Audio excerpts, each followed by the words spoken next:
นี่คือเป็นภาพบรรยากาศบริเวณอ่างเก็บน้ำบ้านอ่างตำบลนาตาลในมื้อนี้มาเที่ยวอ่างเก็บน้ำพี่น้องมาขึ้นเรือมาลองพายเรือพี่น้องนี่คือ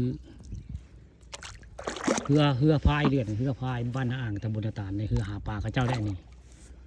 มื้อนี้ได้มีโอกาสมาลิ่นน้ำมาบึงน้ำขื่นแห้งพี่น้องนี่แล้วก็ภาพบรรยากาศในอ่างเก็บน้ำมาเบิ่งมาชมเลยนี่คืออ่างเก็บน้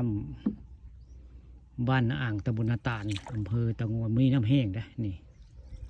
บรรยากาศในอ่างได้มื้อนี้มาขึ้นเรือได้ขึ้นเรือแล้วก็พายเองไว้ง่ายมื้อนี้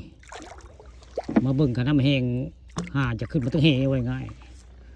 กะสีมาตึกเหได้นี่คืออ่างเก็บน้ำบ้านอ่างตำบลนาตาลอำเภอเตางอยนี่น้ำแห้งคักไทยมามื้อนี้บ่เห็นซุมมากันซ่อนเมฆหน้าบ่เห็นได้เหมือนปกติเสียในกลุ่มที่มาหาซ่อนเมฆหน้าอยู่บริเวณอ่างเก็บน้ำบ้านอ่างนี่มื้อนี้บ่เห็นได้ผู้ค่าป่าทองคำมาชมมื้อนี้มาเห็นเรือก็เลยมาลองพายเรือลงเบิ่งพี่น้องนี่คือเรือบริเวณอ่างเก็บน้ำบ้านอ่างตำบลนาตาลอำเภอเตางอยนี่บรรยากาศน้ำแห้งได้นี่แล้วก็ได้มาซ้อมพายเรือพี่น้องนี่ซ้อมพายเรือได้แล้วก็อันนี้ก็คือเป็นอะไรป่าข้าเจ้าได้นี่คืออะไรป่าได้นี่คืออะไรป่าของไทยบ้านอ่างแล้วนี่อะไรป่าไปเลยแล้วเจ้าไล่ปลาไปดับมานี่ทำให้ปลาเล่นได้นี่แหละคือสิ่งที่ข้าเจ้าไล่ปลาได้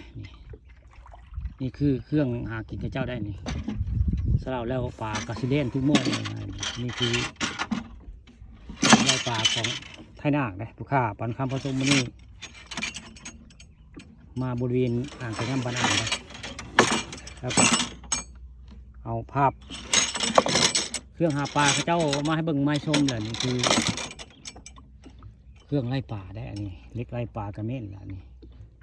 อยู่บริเวณอ่างเก็บน้ำบ้านอ่างตำบลนาตาลอำเภอเตางอยได้นานแล้วบริมาพายเรือมื้อนี้นี่คืออ่างเก็บน้ำหัวหินตัดบ้านอ่างในน้ำแห้งผู้ข้าผ่านคำผสมมื้อนี้มาผู้เดียวได้มาภาพเรือพายมาให้เบิ่งมาชมนี่คือเรือพายเรือหาปลาบ้านอ่างตำบลนาตาลอำเภอเตางอยนี่คือบรรยากาศในอ่างเก็บน้ำบ้านอ่างตำบลนาตาลและน้ำแห้งมื้อนี้